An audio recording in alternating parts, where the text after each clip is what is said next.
The night Dean Martin first heard the story, he didn't laugh, and he didn't lean back with a cigarette and a joke the way people expected.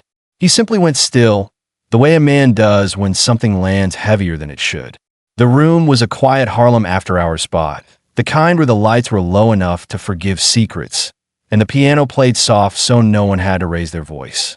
Dean had come not as a star, not as a headliner, but as a guest of courtesy, invited by people who respected his restraint more than his fame.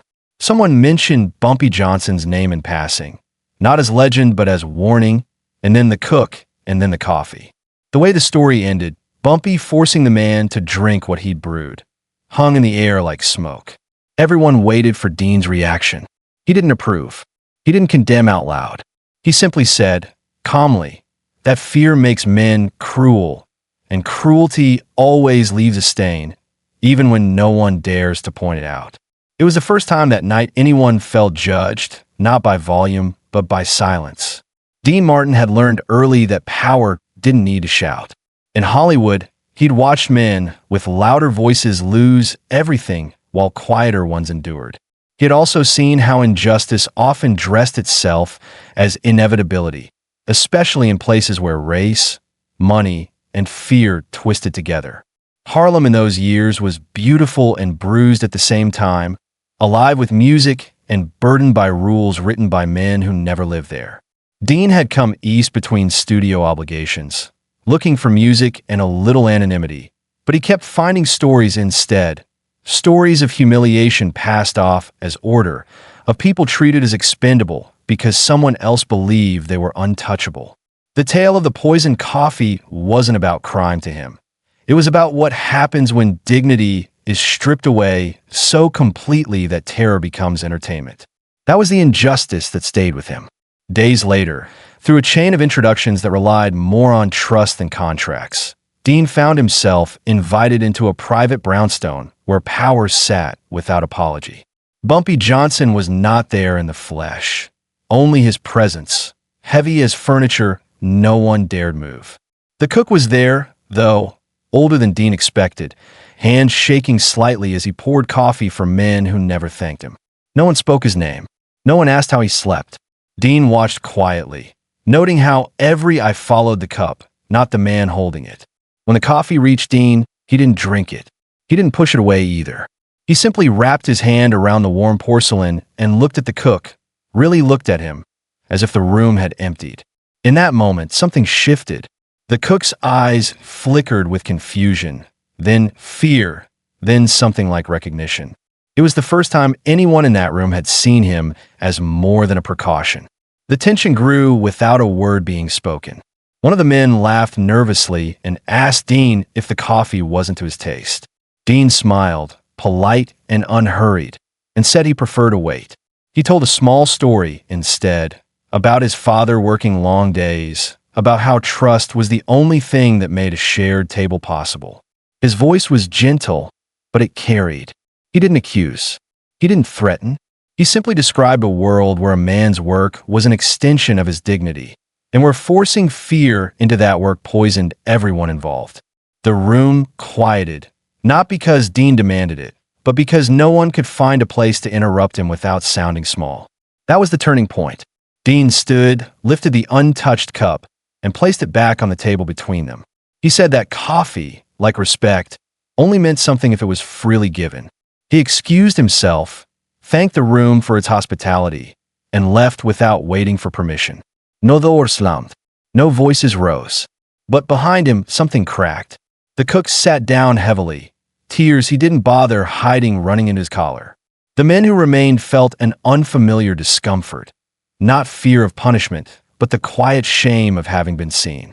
Outside, the night air was cool, and Dean paused under a streetlight before heading back to his hotel. He knew he hadn't fixed Harlem, and he hadn't rewritten anyone's life in an hour. But he also knew that dignity, once restored even briefly, had a way of lingering. Somewhere behind him, a man would remember being looked at like a human being, and others would remember the unease of realizing their power meant less than they thought. Dean adjusted his coat and walked on, composed as ever, leaving behind a silence that spoke louder than any threat. It was only the beginning. By the time dawn thinned the darkness over Manhattan, the silence Dean Martin had left behind began to echo in places he wasn't meant to hear. Word traveled the way it always did in that world, quietly, carefully, reshaped by fear and curiosity. A man had walked into a room weighted with reputations and walked out without asking permission. He hadn't made threats, hadn't raised his voice, hadn't embarrassed anyone by force. And somehow that made it worse. Men who ruled by intimidation understood violence. They had defenses for it. What unsettled them was restraint, especially when it came from someone who did not need their approval to survive. Dean went about his morning as if nothing had happened, answering studio calls, rehearsing melodies, smiling for strangers. But beneath the polish, he felt the shift, like pressure changing before a storm. Harlem felt different that night when he returned, not as a guest, but as an observer. Music spilled from doorways, laughter fought against exhaustion, and the streets carried the familiar tension of people balancing pride and caution. Dean sat at a small club near the edge of the neighborhood, listening to a singer whose voice cracked with honesty rather than technique. Between songs, he noticed faces turning toward him, not with adoration, but assessment. Someone had decided to watch him. Someone always did. It wasn't fear that tightened his chest. It was responsibility. Dean had learned long ago that when you step into another man's world and disturb the air, you owe that world your composure. Panic would only make the wrong people feel justified. The injustice revealed itself slowly, as it often did. Dean learned that the cook had been dismissed, quietly and without explanation, sent away, as if erasing him would erase the shame. Worse still, the man's family was suddenly unwelcome in places they had lived and worked for years. Fear, Dean realized, was correcting the mistake by punishing the evidence. It was an old pattern, one he'd seen in different forms back west: studios silencing voices, contracts disappearing, reputations crushed without a word spoken aloud. Only here, the stakes felt closer to the bone. This wasn't about careers. This was about survival. And it gnawed at him because silence now would mean consent. The pressure came for Dean next, wrapped in civility. An intermediary invited him to a private dinner, framed as an apology for any discomfort he might have felt before. The language was polite, almost warm, but the meaning beneath it was unmistakable. Come explain yourself. Dean accepted without hesitation. He chose a simple suit, nothing flashy, nothing defensive. He arrived on time, greeted everyone with the same calm respect he gave a stagehand or a studio head. The table was set lavishly, the food prepared by hands that were not allowed to be seen. Dean noticed that immediately. Injustice often hid in what was missing. As the evening wore on, the conversation circled him like cautious predators. They spoke of loyalty, of tradition, of how order was maintained in difficult places. Dean listened, nodding, letting them speak until their words ran thin. When it was his turn, he didn't challenge their authority. He didn't moralize. He spoke instead about music, about timing, about how a song fell apart when one instrument was forced to play in fear. He said that audiences could hear it, even if they didn't know why something felt wrong. The room grew tense because they understood metaphors and they understood accusation when it arrived dressed as philosophy. The decisive moment came quietly. Coffee was served again. Dean watched the cups placed carefully, reverently, as if ritual could cleanse memory. He waited until the server stepped back, then gently slid his cup toward the center of the table, untouched. He said, almost casually, that no man should be made to carry another man's terror in his hands. He added that respect, once broken publicly, demanded public repair. Not spectacle, not punishment, but acknowledgement. No one moved. No one interrupted. Dean's voice never rose, but did not waver either. He wasn't asking. He was stating a truth and allowing it to exist in the room. The silence that followed was heavier than any threat. Eyes dropped. Hands tightened around cutlery. Finally, someone laughed, brittle and forced, and tried to change the subject. Dean didn't stop them. He finished the evening politely, thanked his hosts, and left.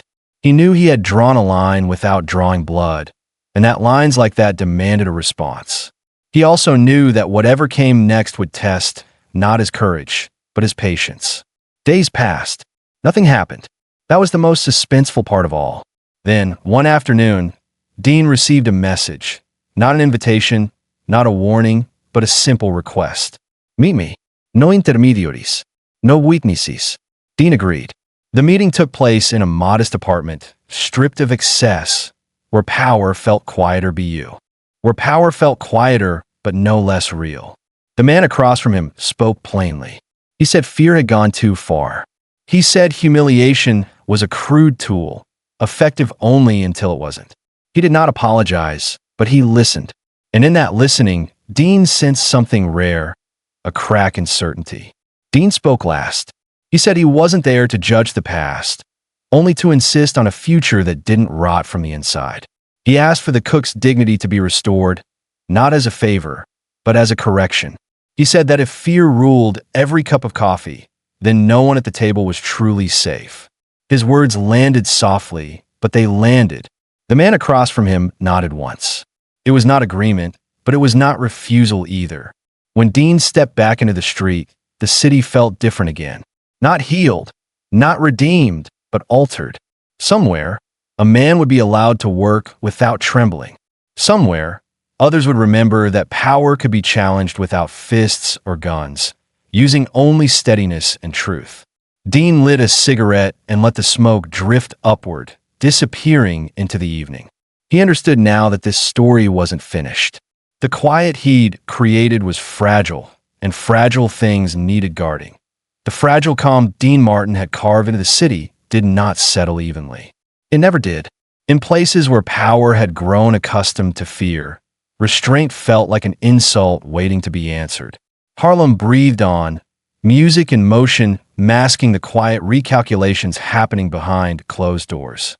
Dean sensed it in small ways first. Calls that went unanswered, meetings postponed without explanation, the sudden politeness of men who had once been openly curious. Suspense did not announce itself with danger. It crept in through uncertainty. Dean understood that this was the moment when most men either backed away or tried to dominate the narrative.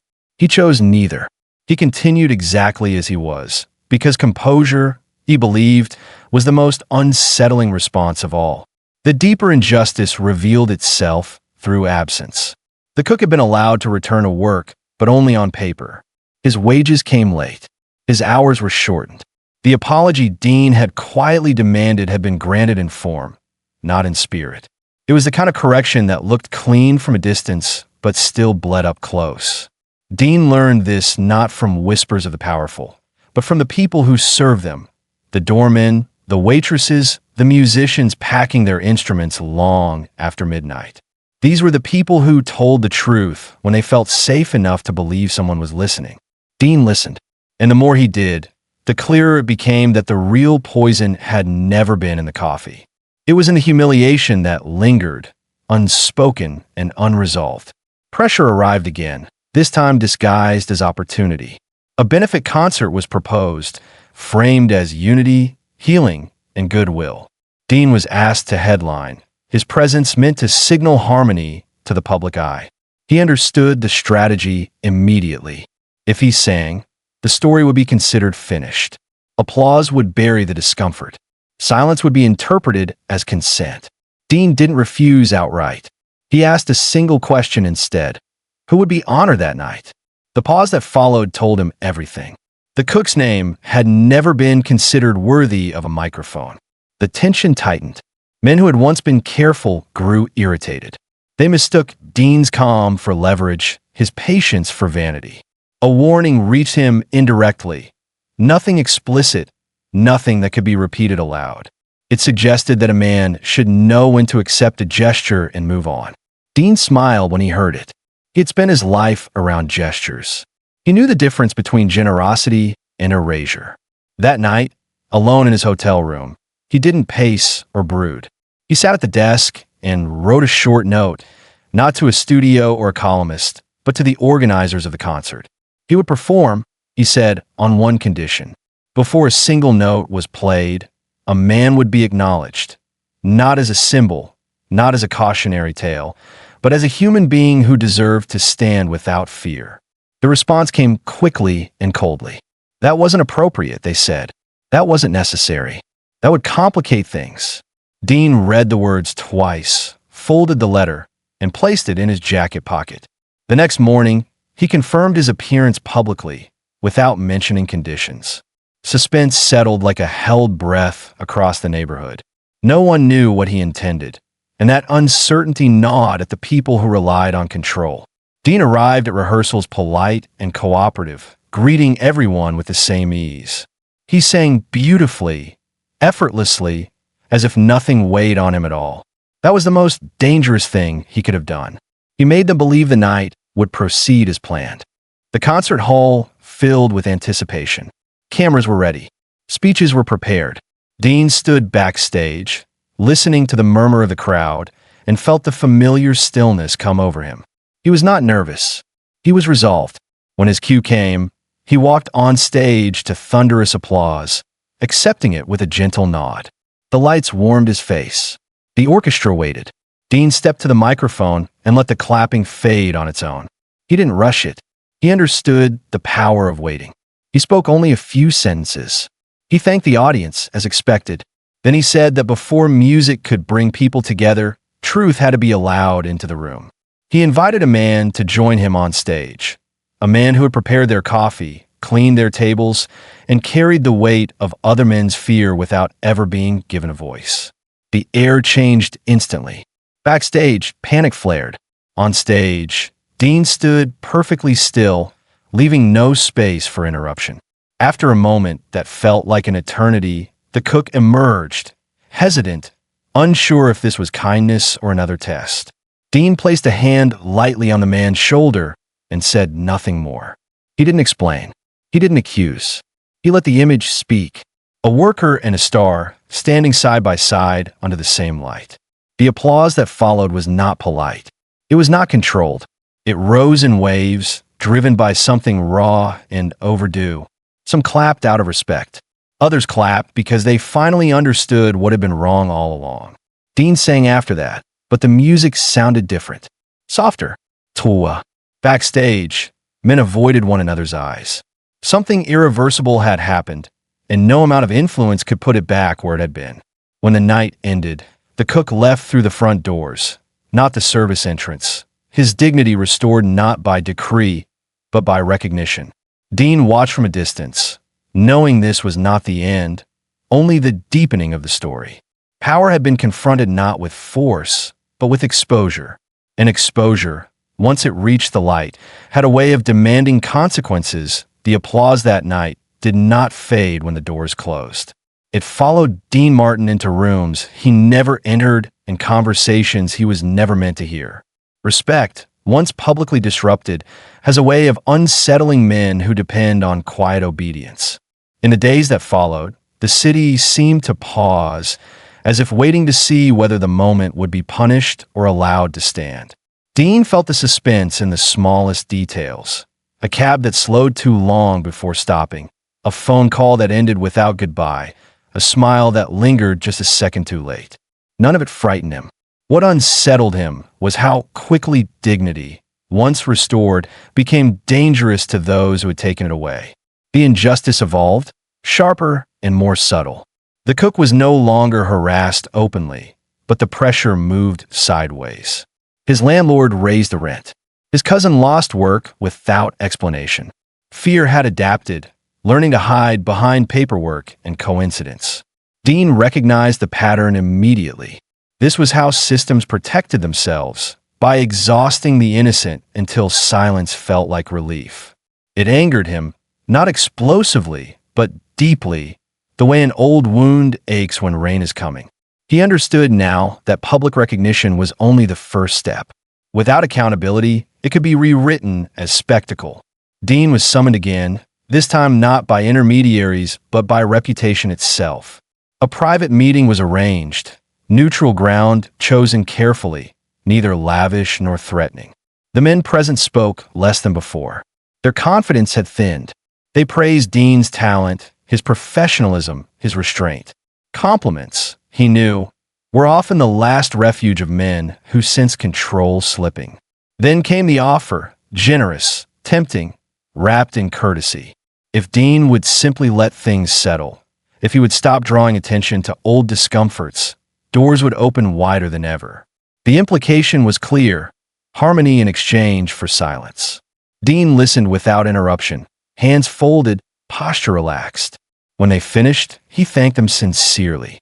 He said he understood the value of peace, especially in places already burdened with too much struggle. Then he said something that landed heavier than any refusal.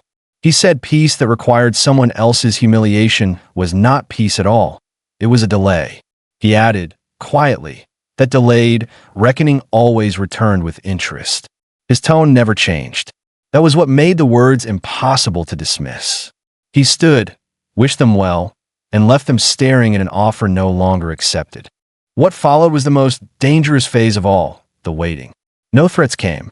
No retaliation arrived in obvious form. Instead, Dean's name drifted into conversations about risk, about unpredictability. Studios hesitated. Invitations slowed. The message was subtle but unmistakable. Moral firmness had a cost. Dean felt it, but he did not flinch. He had survived uncertainty before. What mattered now was that others were watching how he carried it. Composure, he believed, taught people what fear could not. The turning point came unexpectedly, through the very mechanism meant to control him. A columnist hinted at trouble, framing Dean's actions as naive interference in matters he didn't understand. The tone was gentle, almost sympathetic, but the implication was corrosive. Dean read the piece carefully, then did nothing for 3 days. Suspense sharpened. Speculation grew. On the 4th day, he agreed to a rare interview. He arrived without notes, without conditions. When asked about the rumors, he smiled softly and said he wasn't interested in correcting gossip. He was interested in correcting imbalance. He spoke about work, about respect, about how society revealed itself and how it treated the people no one applauded. He never named names. He never defended himself. He reframed the entire conversation, turning scrutiny into reflection. The effect was immediate and irreversible. Letters poured in, not from the powerful, but from the invisible: workers, families, people who had never written to a star before. They didn't praise him for bravery. They thanked him for making them feel seen. Silence, once used as a weapon, now belonged to the wrong side of the story. The men who had expected Dean to retreat found themselves trapped by their own restraint. Any move against him now would confirm what he had never accused them of out loud. One evening, Dean encountered the cook again, not in a place of tension, but in a simple cafe, sunlight catching the steam of coffee cups between them. The man looked older, but steadier. He spoke of plans, of saving, of leaving when the time was right, not in fear but with choice. Dean listened, nodding, offering no advice. When they stood to part, the cook thanked him, not for intervention, but for patience. Dean understood then that the greatest power he had exercised was not visibility, but time, giving dignity room to take root. As Dean walked away, the city felt quieter, not because conflict had ended, but because something had shifted beneath it. The suspense remained, but it had changed sides. Those who once ruled by fear now waited, uncertain, aware that composure had exposed them more deeply than confrontation ever could. Dean knew the story was still unfolding. Justice rarely arrived in a single moment. But he also knew this: once dignity is restored publicly and defended calmly, it becomes very difficult to take away again. That'd be why the time the city realized the balance had shifted, it was already too late to correct quietly. Dean Martin's calm refusal to trade dignity for access had done something dangerous. It had taught people to wait. In places where fear once hurried decisions, patience now lingered like a question no one could easily answer. The powerful disliked questions. They preferred conclusions they could control. Suspense thickened not because something was happening, but because nothing was. And nothing, when chosen deliberately, can feel like an accusation. The injustice surfaced again, sharper this time, because it no longer hid behind confusion. A young server at a downtown venue was dismissed after refusing to laugh at a degrading joke made for the benefit of men who believed cruelty passed for humor. The incident spread quietly, stitched together by whispers and half glances, until it reached Dean. He understood immediately what this was. Not revenge, but rehearsal. A reminder sent through someone smaller, someone easier to erase.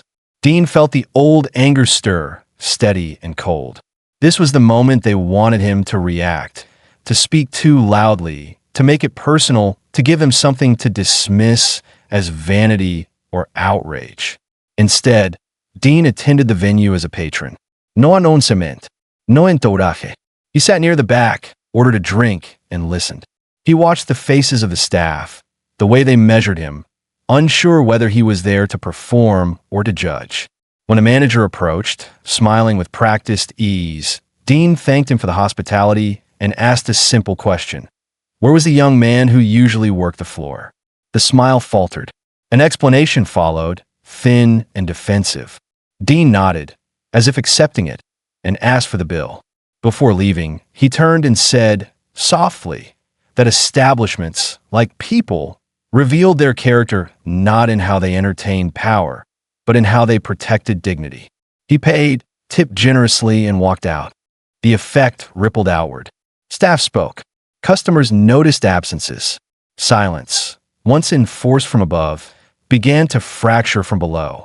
The suspended tension returned to the men who believed they had mastered it. They convened again, this time without ceremony. Dean was not invited. That omission was deliberate. They wanted to remind him of the limits of his reach. But limits, Dean knew, were only meaningful if you believed you needed permission to cross them. What came next was the most perilous test yet, because it was wrapped in praise. A national broadcast reached out, proposing a special segment celebrating Dean's career and character. The language was reverent, the timing suspicious. He recognized the maneuver immediately.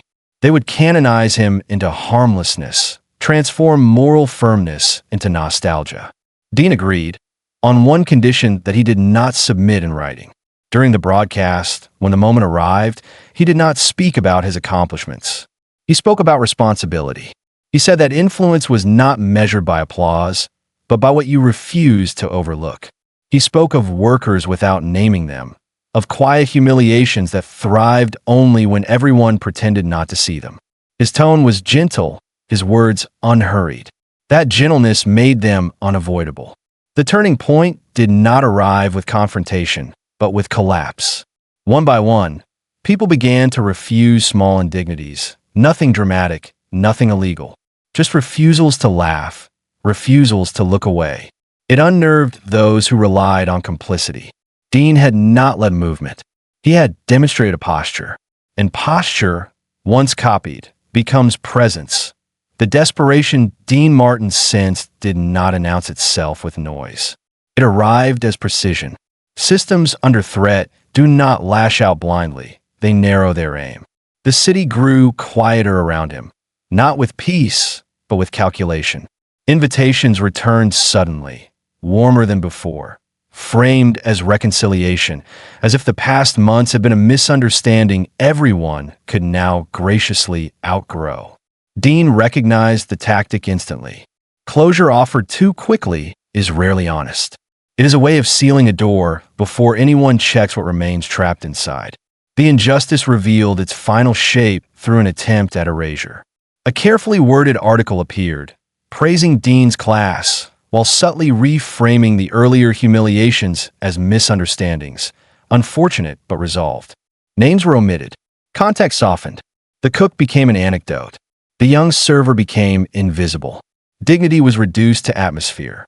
Dean read the piece once, then again, not with anger, but with clarity. This was the line. Not against him, but against the truth. If he let it stand, the lesson would be clear. Even restraint could be edited into compliance. Dean responded without rebuttal and without spectacle. He announced a small, untelevised performance in a modest hall, the kind used for community gatherings and charity recitals. No press releases, no sponsors, Tickets were inexpensive, proceeds quietly designated for worker relief funds already doing the work. No one applauded. The choice confused those who expected escalation. Confusion, Dean knew, was useful. It slowed the hands that reached for control. The night of the performance, the hall filled not with power, but with presence. Families, workers, musicians who knew what it meant to wait. Dean stepped on stage without introduction and let the room settle. He did not speak about injustice directly. He spoke about standards, about the quiet agreements that make a society livable. He said that when standards slip, people feel it long before they can name it.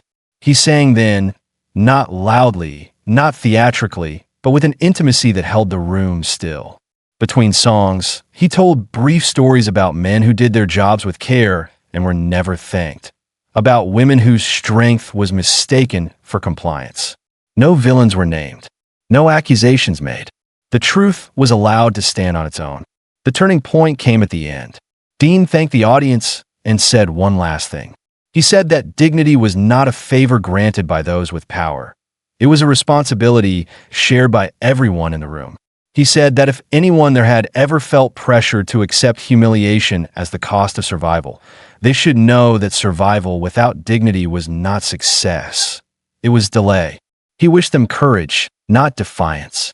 The room rose in silence first, then applause, deep and steady, the kind that comes from recognition rather than excitement. Afterward, there were no confrontations, no dramatic reckonings. There didn't need to be. The attempt to rewrite the past collapsed under the weight of a present too clearly seen. The article faded. The invitations became careful rather than commanding. The cook moved on by choice this time. The young server found work where respect was not conditional. None of this could be traced to a single act, and that was the point.